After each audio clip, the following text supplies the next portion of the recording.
Hello everyone, welcome back to the channel. So in today's video, we are going to start our new chapter of English. The name of the chapter is The Shroud, which is written by Premchand. The Shroud is one of the best stories of Premchand. The Shroud, जिसे हम कफन कहते हैं, प्रेमचंद की सर्वोत्तम लघु कहानियों में से एक है. He tries to tell us that the question of morality and ethics become weak when one's survival is concerned. वह हमें यह बताने का प्रयत्न करता है कि जहाँ तक किसी की उत्तरजीविता का संबंध है वहाँ नैतिकता और आचार शास्त्र कमज़ोर पड़ जाते हैं. It's the story of Ghisu and his son Madhav. यह घीसू और उसके बेटे माधव की कहानी है. They are from a backward class. वे निम्न जाति से संबंध रखते हैं. They work as farm labourers. वे खेतों में मजदूरों के तौर पर काम करते हैं. They continue to eat potatoes while Madhav wife's Budhya cries with birth pain and later they drinks with the money collected to purchase shroud for the dead body of Budhya. वे आलू खाते रहते हैं जबकि माधव की पत्नी बुधिया प्रसव पीड़ा के कारण चीखें मारती है और बाद में उस पैसे से शराब खरीद कर पीते हैं जो पैसे बुधिया के मृतक शरीर का कफन डालने के लिए इकट्ठा किए गए थे. Ghisu and Madhav are known in the village for the indolence and shamelessness. Ghisu और माधव अपने गांव में आलस्य और बेशर्मी के लिए बदनाम है. The story contains criticism of the social system which provides no relief even to those who work hard. कहानी उस सामाजिक पद्धति की आलोचना है जिसमें परिश्रम करने वाले लोगों को भी कोई राहत नहीं मिलती.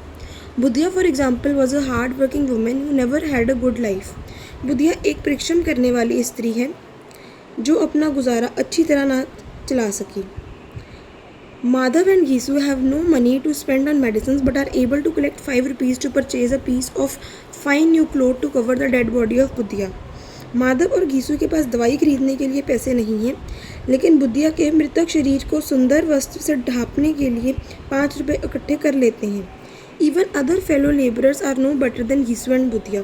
दूसरे श्रमिकों की हालत घीसू और बुधिया से अच्छी नहीं है. Their poverty and misery have taken away their dignity. उनकी निर्धनता और दुर्दशा ने उनकी प्रतिष्ठा को छीन लिया है. The story has a message to give. कहानी एक संदेश देती है. Poverty dehumanizes a man. जो निर्धनता है वह मनुष्य को अमानुष बना देती है. So this was the introduction of the chapter. So now we are going to start its summary. The story points out the truth that poverty dehumanizes a man. यह कहानी इस तथ्य की ओर संकेत करती है कि गरीबी मनुष्य को अमानुष बना देती है. Economic pressure affects the moral standards of society. आर्थिक दबाव समाज के नैतिक स्तर को प्रभावित कर देता है. The truth comes to surface from the story of Ghisu and his son Madhav and Madhav's wife Budhiya who belongs to backward class. यह सच्चाई निम्न जाति से संबंधित घीसू और माधव की पत्नी बुधिया की कहानी के कारण ऊपरी सतह पर आती है. Ghisu and Madhav sat near the door of their hut one winter night. सर्दियों की एक रात को घीसू और माधव अपनी झोपड़ी के बाहर बैठे हुए थे. The young daughter-in-law Budhiya lay inside with the pain of childbirth. Ghisu की बहू बुधिया प्रसव पीड़ा के कारण झोंपड़े के अंदर लेटी हुई थी. Ghisu told Madhav to go inside and see how Budhiya was. Madhav was not concerned. Ghisu ने माधव से को कहा कि वह झोंपड़ी के भीतर जाकर बुधिया को देखे वह कैसी है. माधव को कतई चिंता नहीं थी. Both father and son were known for shirkers in the village. गांव के लोग जानते थे कि बाप और बेटा दोनों कामचोर थे. They like to stay idle if they had even a handful of grain. यदि उनके घर में मुट्ठी भर अनाज भी होता तो वह बेकार रहना पसंद करते थे. They could live on peas और potatoes stolen from farmers field. वे खेतों से चुराए हुए मटरों और आलूओं को खाकर भी गुजारा कर सकते थे. They were baking potatoes on the dim fire in front of them. अपने सामने पड़ी हुई मध्यम आग पर वे आलू पकाने लगे. Ghisu had lost his wife long ago. Ghisu की पत्नी काफ़ी समय पहले मर चुकी थी. Madhav got married during the previous year. Madhav का विवाह पिछले वर्ष हुआ था। Budhiya was very hard working, she use to earn food for both the father and the son. Budhiya बहुत मेहनती थी, वह माधव और उसके बाप के लिए आजीविका कमाकर लाती थी। As a result, their idleness increased. In fact, they felt proud to not to do anything. परिणाम स्वरूप उनकी सुस्ती और आलस्य और भी बढ़ता गया। वास्तव में उन्हें अपने आलस्य पर गर्व होने लगा। They demanded double wages. There was a lot of work available in the village. Whenever anyone asked them to do anything, they demand double wages. गांव में करने के लिए काफ़ी काम मिल सकता था। जब कभी कोई उन्हें कुछ करने के लिए कहता तो दोनों दुगनी मजदूरी मांगते। The woman who had done so much for them lay dying. They were waiting for her death so that they might have sound sleep. जिस स्त्री ने उनके लिए इतना कुछ किया था वह तो मर रही थी। वे दोनों उसकी मृत्यु की प्रतीक्षा कर रहे थे ताकि वे चैन की नींद सो सकें। Both of them went on eating potatoes. दोनों आलू खाते गए।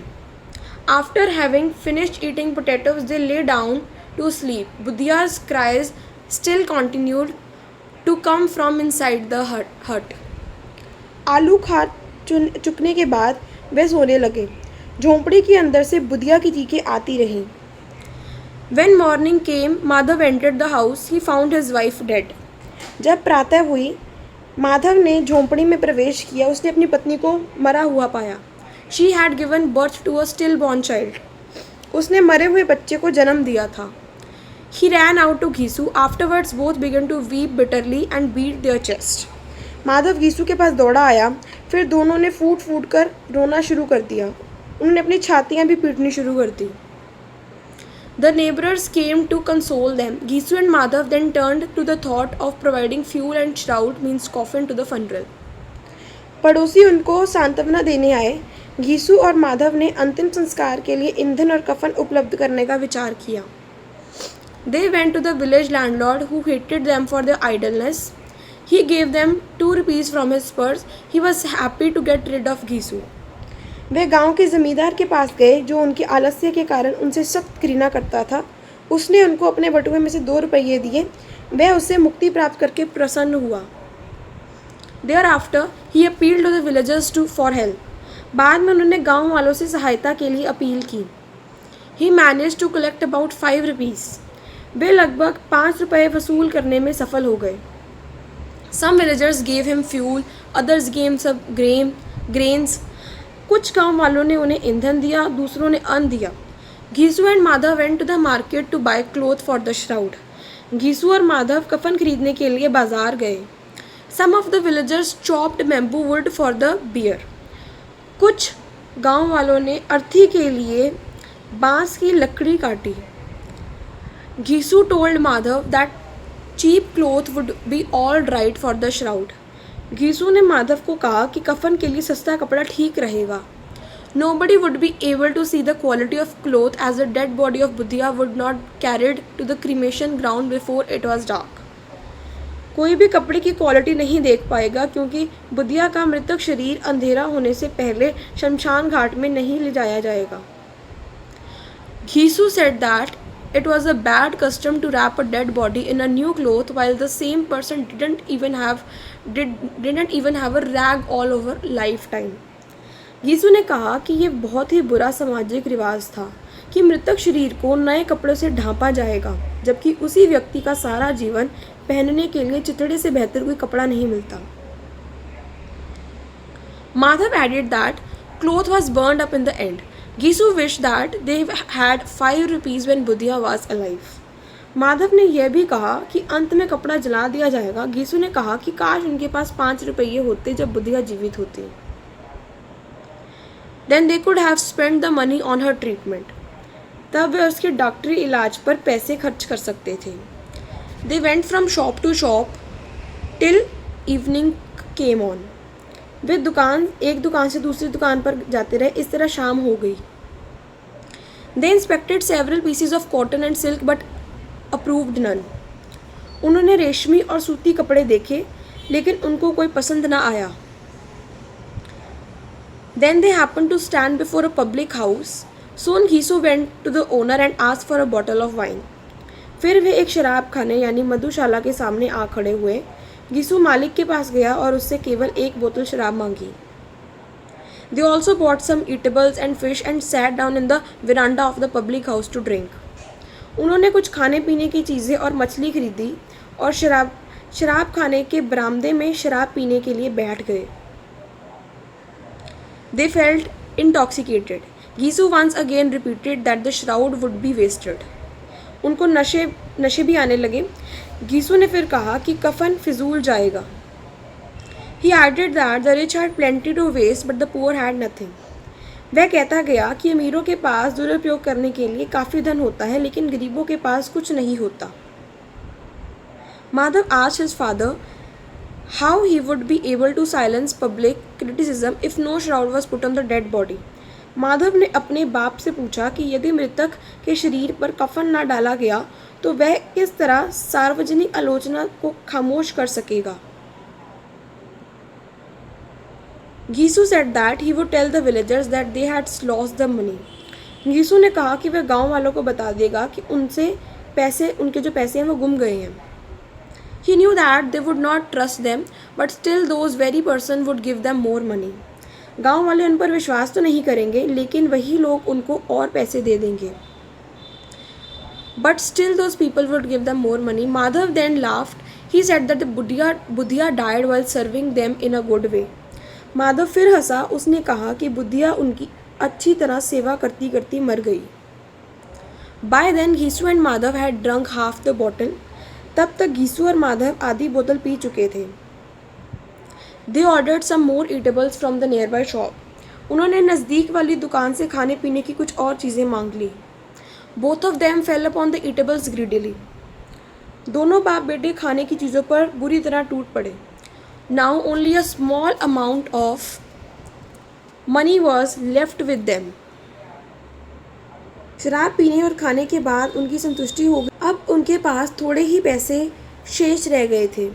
They felt satisfied after drinking wine and having food. शराब पीने और खाने के बाद उनकी संतुष्टि हो गई थी। They felt that बुद्धिया's soul in heaven was enjoying peace. उनका विचार था कि बुद्धिया की आत्मा को स्वर्ग में शांति मिल रही थी। Madhav then told Gisu that one day they also would follow बुद्धिया. माधव ने गीसू को बतलाया कि एक दिन वो बुद्धिया का अनुसरण करेंगे। Ghisu quietly heard his son. Ghisu ने चुपचाप अपने बेटे की बात सुनी। He didn't support his view. उसने उसकी राय का समर्थन नहीं किया। He didn't want to spoil the player of present moment by talking of life after death. वह मौत के बाद जीवन के बारे में सोचकर वर्तमान की घड़ी की प्रसन्नता को खराब नहीं करना चाहता था। Madhav asked his father what answer they would give to Buddhya if she asked them why they didn't wrap her body in a shroud. Madhav ने अपने बाप से पूछा कि बुद्धिया को क्या उत्तर देंगे यदि वह उनसे पूछेगी कि उन्होंने उसके शरीर को कफन से क्यों नहीं ढांपा। गीसू said that she would be wrapped in a pall. गीसू ने कहा कि वह कफन से ढांपी जाएगी। Madhav pointed out that they had already spent the money collected for Buddhiya's shroud. Madhav ने कहा कि बुद्धिया के कफन के लिए इकट्ठे किए पैसे तो वो पहले ही खर्च कर चुके थे। गीसू said angrily that she would surely get a shroud. गीसू ने क्रोध होकर कहा कि बुद्धिया को अवश्य ही कफन मिल जाएगा। The people of the village would not put any money in their hands, but they would wrap बुद्धिया's body in a shroud. गांव के लोग उनके हाथ में तो पैसे नहीं देंगे लेकिन बुद्धिया के शरीर पर कफन ज़रूर रख देंगे। More people started coming to the public house as darkness of the night deepened. जो रात का अंधकारा बढ़ता गया लोग मधुशाला में आने शुरू हो गए मीन्स शराब खाने में आने शुरू हो गए। Madhav gave part of his food to a beggar who stood at the door and who had been looking at him greedily. Madhav ने अपने खाने पीने की चीज़ें का कुछ भाग एक भिखारी को दे दिया जो मधुशाला के दरवाजे पर खड़ा था और उसकी ओर लालच भरी निगाहों से देख रहा था। गीसू told the beggar to eat his heart's content and to bless the soul of बुद्धिया. गीसू ने भिखारी को कहा कि वह जी भरकर खाए और बुद्धिया की आत्मा को आशीर्वाद दे। गीसू was in a state of drunkenness. गीसू नशे की हालत में था. He said that Budhya would go to the heaven and as she never harassed anyone while she lived. उसने कहा कि बुद्धिया स्वर्ग ही जाएगी क्योंकि उसने अपने जीवन काल में किसी को कभी सताया नहीं. Moreover, in her death, one of their lives' great desire had been fulfilled. इसके अतिरिक्त उसकी मृत्यु द्वारा उनके जीवन में एक महान इच्छा पूरी हो चुकी थी कि उन्होंने पेट भर के खाया और ड्रिंक्स ली. They had got food and drink to their heart's content. उनको जी भर के खाने पीने को मिला. माधव said that बुद्धिया suffered throughout her life. Madhav ने कहा कि बुद्धिया तो सारी उम्र कष्ट ही भोगती रही. She suffered the most of the time of her death. उसने अपनी मृत्यु के समय भी अत्यधिक कष्ट भोगा. He began to weep bitterly. Ghisu consoled Madhav and told him not to weep. उसने फूट फूट कर रोना शुरू कर दिया. घीसू ने माधव को सांत्वना देकर कहा कि वह रोए नहीं. On the other hand, he should sing because बुद्धिया had been realized from the sorrow of the world. जो इस वर्ल्ड का दुख है उससे वो रिलीज़ हो चुकी है. इसके विपरीत उसे गाना चाहा क्योंकि बुद्धिया को संसार के दुखों से मुक्ति मिल गई थी. Under the influence of wine, they started singing loudly. शराब के नशे में उन्होंने ऊंची आवाज़ में गाना आरंभ कर दिया. They danced and finally dropped down on the road. फिर वे नाचने लगे और अंत में दोनों सड़क पर गिर गए. So this was the summary. So now we are going to consider the only important question of this chapter. And don't forget to check out playlist before your exam because this is not only the only video for this chapter. हम 10 shroud के और भी important questions लाएंगे exam के पहले. Start करते हैं इस क्वेश्चन से. Discuss the shroud as a specimen of realism. Shroud को हमने एक्सप्लेन करना है कि वो कैसे रियलिज्म का एक स्पेसिमन है. The shroud is one of the most famous stories written by Munshi Premchand. The story is a fine example of realism. एक सच्चाई की एग्जाम्पल है, उदाहरण है. Realism means presenting life in a true and practical manner without imagination और fantasy. सच्चाई का मतलब होता है जब हम किसी भी लाइफ को या फिर किसी भी चीज़ को बिल्कुल सच्चाई से एक प्रैक्टिकल मैनर से प्रेजेंट करते बिना किसी इमेजिनेशन, बिना किसी फैंटेसी के, उसे रियलिज्म बोलते हैं. In this story Premchand shows the harsh reality of poverty, hunger, selfishness and human weakness in village life. इस स्टोरी के अंदर मुंशी प्रेमचंद जी ने हमें बताया है कि गरीबी की क्या सच्चाई है, भूख, सेल्फिशनेस यानी लोग कैसे अपने बारे में सिर्फ सोचते हैं, और एक ह्यूमन की वीकनेस क्या है, जो लोग गाँव में रहते हैं उन सभी की ये प्रॉब्लम्स को यहाँ पे दर्शाया गया है. The characters, situations and events compare completely real and natural. जैसे हमने समरी पढ़ी तो समरी में जो कुछ हो रहा था असल में रियल लाइफ में ऐसा होता है. जितने भी करेक्टर्स हैं, जितनी भी सिचुएशंस हैं, जितने भी इवेंट्स हैं, वो बिल्कुल सच लग रहे थे. The story revolves around Ghisu and his son Madhav. ये जो स्टोरी है ये घीसू और उसके बेटे के ऊपर घूमती है. They belongs to a very poor and low caste family. वो एक गरीब और लो कास्ट फैमिली से बिलोंग करते हैं. Both of them are farm labourers, मतलब ऐसे लोग जो वेजेस के ऊपर काम करते हैं खेतों में. But they are extremely lazy and careless. वो बहुत लेजी हैं, बहुत कामचोर हैं और केयरलेस हैं. दे avoid hard work when ever possible. जब भी कोई हार्ड वर्क वाला काम आता है वो हमेशा उससे बच जाते हैं. Even when work is easily available in village they demand double wages. अगर काम बहुत ज़्यादा भी अवेलेबल है गाँव के अंदर तब भी वो डबल वेजेस चार्ज करते हैं. So people do not like to employ them. इसलिए लोग उनसे काम करवाना नहीं चाहते. They prefer to sit idle. Idle का मतलब होता है डूइंग नथिंग, वेले रहना. मतलब उनको वेले रहना पसंद है. And bag for food instead of earning honestly. और खाने के लिए बेग करना उन्हें पसंद है बजाय कि ईमानदारी से कमाना. So they love sitting idle. One cold winter night, Ghisu and Madhav sit outside their hut roasting potatoes over a fire. एक सर्दियों की रात थी. घीसू और माधव फायर के ऊपर पोटैटोज को रोस्ट कर रहे थे. Inside the hut Madhav's wife Budhiya suffering from labour pain. क्योंकि शी वॉज प्रेगनेंट तो लेबर पेन से वो तड़प रही थी. She was suffering in the hut. She cries loudly in pain. वो पेन में बहुत ज़्यादा रो रही थी. But neither Ghisu nor Madhav goes inside to help her. लेकिन दोनों में से कोई भी अंदर नहीं गया उसकी मदद करने के लिए. This scene clearly shows their selfishness and lack of human feeling. ये दोनों कैरेक्टर्स की सेल्फिशनेस को दर्शाता है कि कैसे उन्हें अपने सिर्फ खाने की पड़ी है, और ह्यूमन फीलिंग्स की कमी को दर्शाता है. Instead of worrying about Budhiya they continue eating peacefully potatoes.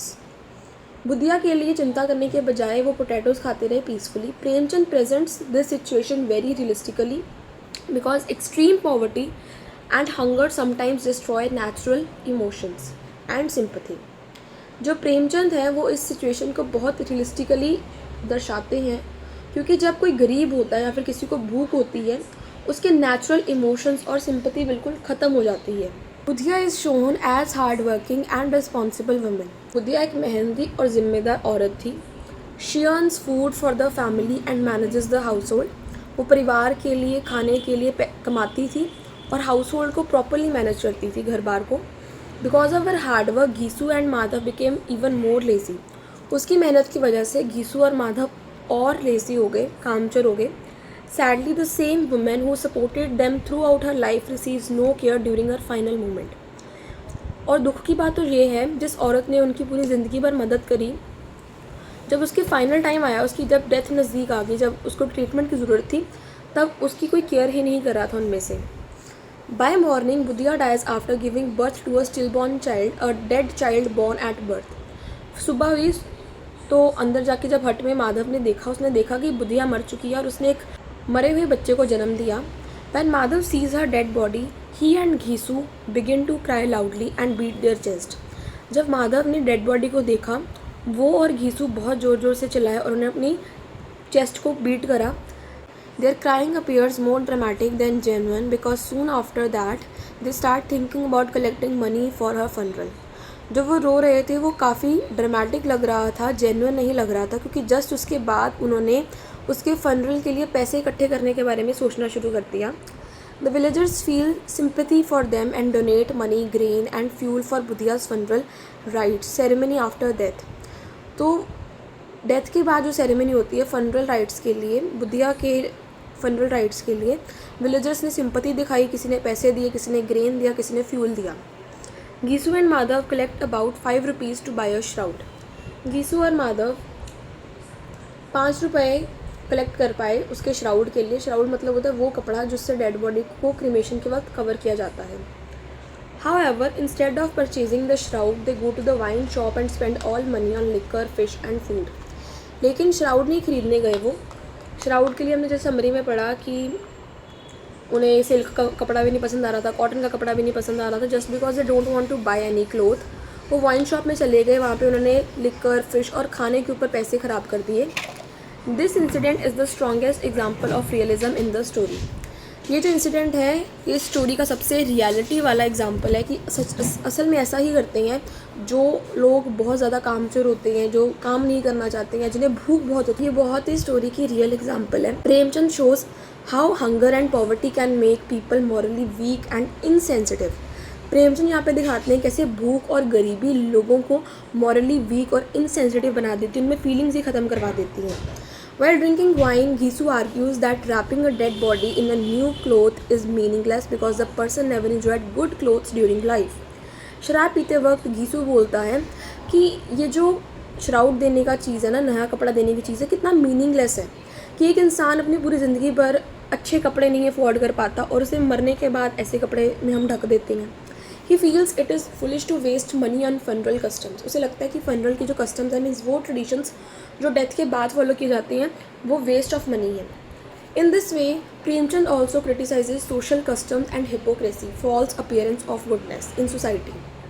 Premchand इससे जो सोशल कस्टम्स हैं या फिर जो हिपोक्रेसी है, ऐसी चीज़ें जो अच्छाई को दर्शाती हैं सोसाइटी में, उसको क्रिटिसाइज़ करते हैं writer. Ghisu even says that if they had received those 5 rupees earlier they could have used them for बुधिया's treatment. Ghisu ये भी बोलता है कि अगर उन्हें पहले ही नहीं, जो ससुर है वो बोलता है अगर हमें पहले ही 5 रुपये मिल जाते तो हम बुधिया के ट्रीटमेंट के ऊपर खर्च कर देते. As the night grows darker both father and son become fully drunk. जैसे रात और बढ़ गई, दोनों बाप बेटे और शराब के नशे में आ गए. They try to convince themselves that Budhiya soul will attain peace in heaven. वो एक दूसरे को कन्विंस करने लगे कि जो बुधिया की आत्मा है उसे स्वर्ग में पीस, शांति मिलेगी. Madhav says that Budhiya suffered through her life and at the time of her death. Madhav बोलता है बुद्धिया ने पूरी ज़िंदगी भर भी सफरिंग फेस करी और डेथ के टाइम भी। Suddenly he starts crying bitterly, फिर वो और ज़ोर से रोने लगा। Gisu consoles him and tells him to sing because बुद्धिया has been freed from the suffering of the world। फिर उसका पिता उसे बोलता है, उसे कंफर्ट करता है, कंसोल करता है, कंफर्ट प्रोवाइड करता है कि तुम गाना गाओ क्योंकि जो बुद्धिया है वो इस वर्ल्ड की जो सफरिंग है उससे फ्री हो चुकी है। In the end both sing dance and finally fall on the road in a drunken state. And में आते आते चैप्टर के वो गाने गाते गए, डांस करे और रोड के ऊपर वो गिर गए। This ending is shocking but highly realistic because it shows the tragic condition of people crushed bye poverty and hunger. ये जो एंडिंग है ये शॉकिंग है लेकिन बहुत ज़्यादा रियल है, क्योंकि इसी से हमें गरीब और भूखे लोगों की ट्रैजिक कंडीशन पता चलती है। The realism of the story lies in the truthful picture of village. अब हमें चैप्टर का जो मेन क्वेश्चन है उसका आंसर लिखना है कि जो इस स्टोरी की रियलिज़म है वो ये है कि विलेज लाइफ क्या पिक्चर है, कैसे सोशल इनइक्वालिटी होती है, क्या हंगर है, क्या अनएम्प्लॉयमेंट है, क्या ह्यूमन वीकनेस है। The characters are not imaginary heroes, they are ordinary poor villagers struggling for survival. वो एक आम इंसान है जो जीने के लिए स्ट्रगल कर रहे हैं। Premchand doesn't hide the ugly side of society. Premchand यहाँ पे सोसाइटी की अगली साइड को नहीं, ये नहीं कि वो हाइड कर रहे हैं, वो दिखा रहे हैं अगली साइड को भी। Instead he boldly represent the bitter truth of life. साथ ही में जो लाइफ का एक कड़वा सच है उसको वो दिखा रहे हैं। The language of the story is simple, natural and close to everyday speech which further increases its realism. ये लाइन आप हर ही स्टोरी में लिख सकते हो कि स्टोरी को जो लैंग्वेज है वो सिंपल है, नेचुरल है और एवरीडे स्पीच के क्लोज है कि हम इजीली अंडरस्टैंड कर सकते हैं, जो कि रियलिज्म को और बढ़ाता है। In conclusion the shroud is an outstanding example of realism. Conclusion में हम यही बोल सकते हैं कि जो श्राउड है वो सच्चाई का एक बहुत ही अच्छा एग्जाम्पल है। Through the lives of Ghisu, Madhav and Budhiya, Premchand represents a painful reality of poverty and social injustice. इन तीनों करेक्टर्स की मदद से प्रेमचंद ने जो हमारी सोसाइटी है उसकी पेनफुल रियलिटी को दिखाया है, पॉवर्टी एंड सोशल इंजस्टिस को लेकर। The story forces the readers to think deeply about human nature and the cruel conditions of society। ये जो स्टोरी है ये रीडर्स को मजबूर कर देती है कि वो सोचे ह्यूमन की नेचर के बारे में और जो क्रूअल कंडीशन है सोसाइटी के बारे में उसके बारे में विचार करे readers. Therefore the Shroud is rightly considered one of the finest realistic story in Indian literature। इस वजह से ये जो स्टोरी श्राउड है ये इंग्लिश लिटरेचर की एक बहुत ही अच्छी एग्जाम्पल है रियलिस्टिक स्टोरीज़ को लेकर। And with this we come to the end of this video. Do not forget to like, share and subscribe for more such videos.